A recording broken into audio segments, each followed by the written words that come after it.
Pemirsa, aktivitas berkesenian para perupa Bali terus menggeliat, demikian juga laku kreatif perupa Iwayan Santrayana. Selama 30 tahun menggeluti dunia seni rupa, pria asal Cawblayu Marga Tabanan ini telah banyak melahirkan karya yang artistik, tematik, bahkan syarat kritik. Lahir di lingkungan keluarga seniman, Santrayana telah mengakrabi seni sejak kecil. Sempat menggeluti seni tari dan kerawitan, Santrayana akhirnya memilih seni rupa sebagai jejak laku berkesenian. Sebagai seorang guru di SMKN 1 Sukawati Gianyar, sekaligus seniman, berkarya adalah suatu keharusan. Maka tak heran sejak 30 tahun bergelut di bidang seni rupa, ribuan lukisan dan skate telah dihasilkan. Karya berukuran besar saja sudah tercatat sekitar 700 karya, belum lagi yang berukuran sedang dan kecil. Karya-karyanya itu dapat kita saksikan di studio seni lukisnya di lingkungan Banjar Pagutan, Desa Batu Bulan, Sukawati Gianyar. Berawal dari penajaman tema-tema kekinian yang divisualkan dalam karya dekoratif, selanjutnya Santrayana beranjak ke konsep maya rupa. Dalam karya-karya dekoratifnya, Santrayana kerap kali memotret fenomena sosial sebagai catatan waktu. Menarik selain mewartakan fenomena pergeseran nilai, di situ ada pesan moral, edukasi, bahkan kritik sosial dengan sentuhan warna modern, tetapi tetap berakar pada tradisi. Kemudian belakangan Santrayana beranjak pada karya-karya absurd atau abstrak yang disebutnya maya rupa. Karya-karya ini memberikan ruang lebih dalam bagi pecinta seni untuk menafsirkan karya-karyanya atau memerlukan waktu lebih lama untuk berselancar pada karya-karyanya. Awalnya saya melukis dekoratif, Pak. Dekoratif itu dengan tema-tema kekinian yang terjadi di masyarakat. Lukis itu merupakan catatan waktu lah. Apapun kejadian-kejadian yang bagi saya itu menarik untuk diangkat menjadi karya lukis, ya saya angkat. Tahun 85-86 itu sedang getol-getolnya terjadi, katakanlah pergeseran nilai, terutama pendirian fasilitas hotel itu yang di mata saya itu adalah sebuah paradok lah gitu loh. Lahirlah konsep marginalisme bagaimana tanah-tanah rakyat itu sudah dibangun hotel, akhirnya dia sebagai penonton saja.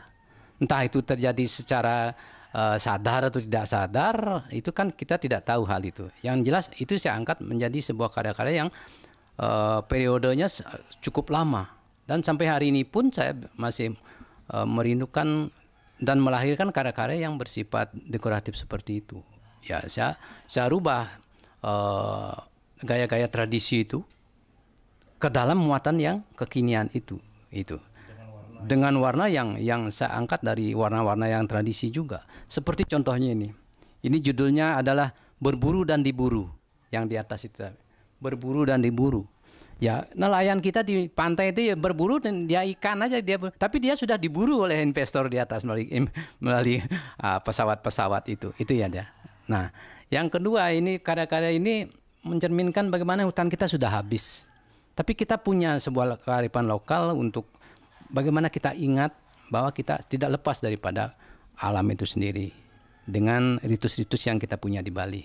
Dan itu pun dari awal melalui inner proses lah di dalam diri kita. Endapan itu begitu mengkristal, saya tidak bisa wakilkan ke dalam bentuk-bentuk yang real atau yang dekoratif. Saya arahkan ke bentuk-bentuk yang absurd, yang abstrak ya begini. Tapi dia punya konsep. Konsepnya itu adalah bagaimana liarnya pikiran manusia. Bagaimana liarnya pikiran manusia mengapresiasi terhadap satu objek, dia bisa melahirkan persepsi yang berbeda. Itu dalam bahasa anunya itu ada istilah liar gitu, liar. Yang melahirkan konsep maya rupa. Maya berarti tidak ada, tapi dia tetap ada rupa. Begitu orang melihat lukisan saya yang abstraknya begini, dia bisa terkoneksi dengan alam bawah sadarnya dia, alam pikirannya dia gitu. Nah, inilah akan menjadi lukisan-lukisan yang art murni begitu. Dia art murni, terlepas dia menjadi sebuah koleksi atau apa, ya tidak mau tahu. Yang penting inilah karya-karya terbaru saya yang kekinian, yang mencerminkan bagaimana penggalian saya ke dalam tentang pikiran saya, yang mungkin orang lain juga mengalami hal itu. Dan lahirnya konsep Maya Rupa ini gitu. Dari tidak ada menjadi ada, dan kembali tidak ada gitu. Dalam berkarya, Santrayana tak hanya terpaku pada kanvas dan kertas sebagai medium. Bahkan Santrayana juga menggunakan sampah plastik sebagai material untuk mengekspresikan gagasan seninya yang disebut sebagai plastik recycle art. Hasilnya sebagai karya artistik lahir dari plastik, salah satunya berjudul Mahakala, dibuat tahun 2023.